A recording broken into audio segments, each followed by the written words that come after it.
In the March 2017 Face2Face event, Elder Jeffrey R. Holland and Henry B. Eyring answered questions from youth around the world. In one of the responses, Elder Holland made a statement that is a little bit surprising. But what you do have control over is your life.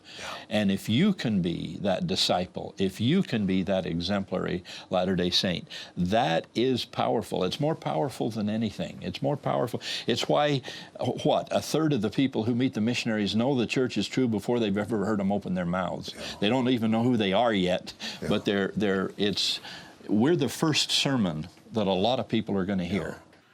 A third of the people who meet the missionaries already know that the church is true even before the missionaries open their mouths or they know who the missionaries are. Now think about that statement.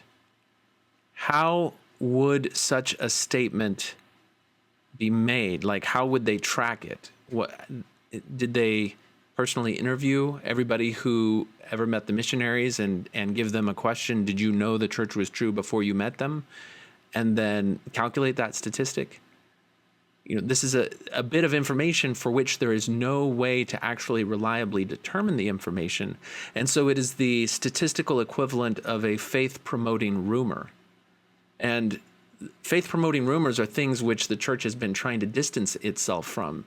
Elder Ballard specifically told members and CES teachers to avoid engaging in faith-promoting rumors because they're unsubstantiated.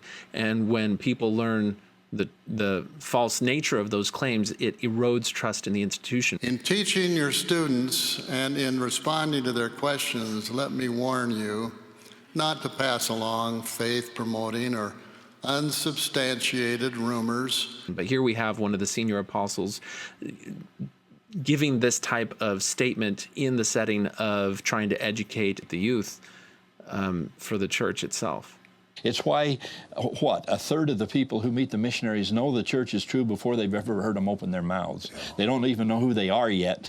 The thing is, youth are not really experienced in parsing out statements like this and critically evaluating them to see if they're reliable, to see if they're simply being used as a way to indoctrinate or manipulate people, or if they're actually factual statements.